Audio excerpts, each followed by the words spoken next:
Okay guys, so anyways, I'm going to do 2 worksheets to supplement what we're doing on Khan Academy this week.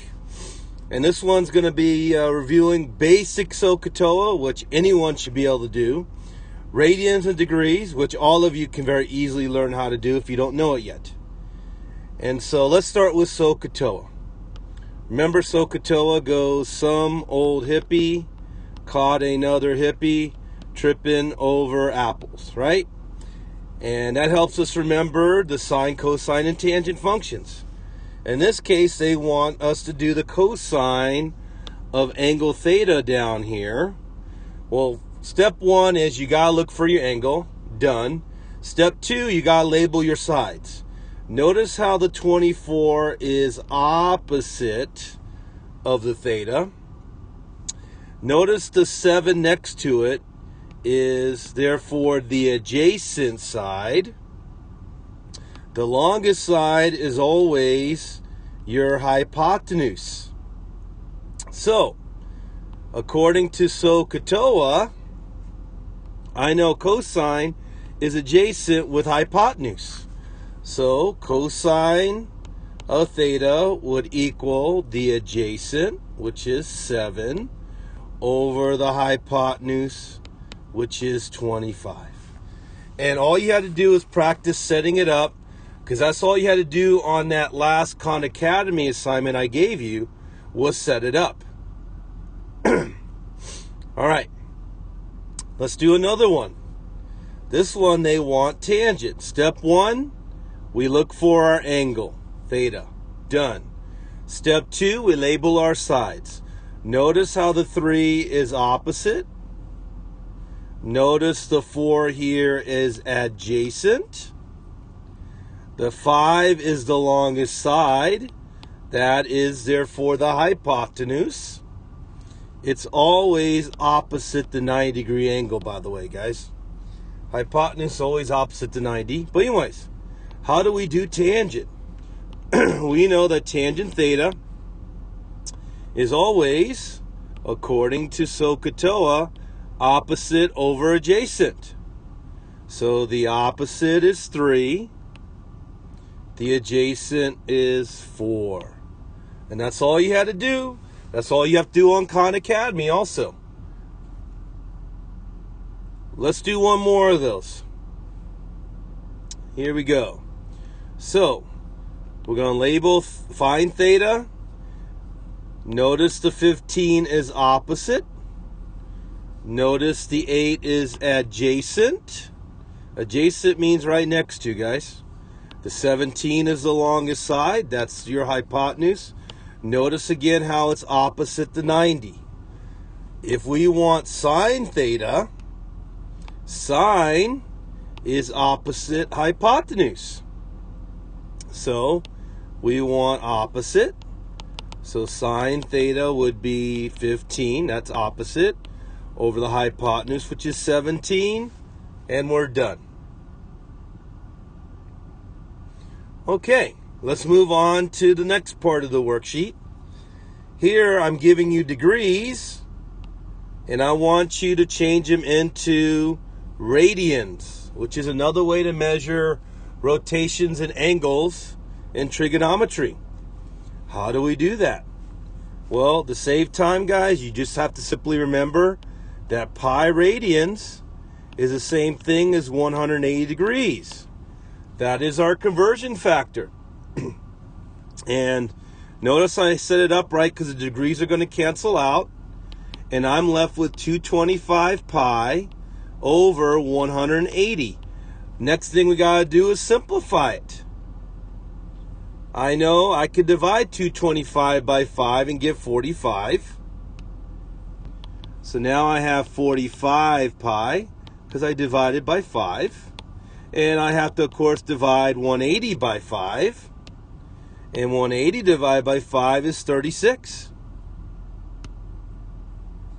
36. Now, if you look, I can reduce it some more. I can divide by 9. Everyone better know their 9 times tables.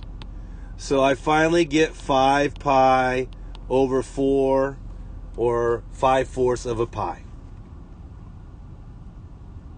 So that's how you do it, guys. Let's try the next one. I'm going to times by pi over 180 degrees. Notice how the degrees cancel out. So I have 120 pi over 180. Let's start actually by dividing by 10. That's pretty simple. The zeros cancel out. So 12 pi over 18. Notice here I can now divide by 6. So my final answer is 2 pi over 3, 2/3 of a pi radians. Finally, let's do 45. We're going to times by pi over 180 degrees again. Notice how the degrees cancel out. If I have 45 pi over 180, let's start by dividing by 5. All right. And notice we get 9 pi over, remember 180 divided by 5 is 36. And now we can divide by 9. Look at your numbers. I'm going to divide by 9. And I'm finally going to get pi over 4 or 1/4 pi. Again, we don't have to write the 1. It's just pi over 4. All right, let's do the last part of the worksheet. This time I'm given radians. See the pi's? That's what gives it away. And what I want to do is change these pi radians into degrees. How do I do that? Well, remember, pi is the same thing as 180 degrees. See how I flipped this conversion factor over? Why? Because this time I want to cancel out the pi's, and now I'm just left with the degrees. So I have 7 times 180 over 6 degrees. 180 divided by 6 is 30. So I could take 180 divided by 6, make that 30, and 7 times 30 is 210 degrees. So again, guys, that's how it's done. Pi is 180, 180 is pi. Let's try it again. I'm going to times by 180 over pi. See how the pi's cancel out? And again, I'm left with degrees. And I have 7 times 180 again, over 4 this time, degrees. 180 divided by 4 is 45. So I know that this divided by this is 45. So all I need to do is 7 times 45. And that's 315 degrees. Let me double check that. 35, carry to 3. 28 and 3 is 31. Bingo. All right, let's do one more. Again, I'm going to times by 180 degrees over pi. See how the pi's cancel out?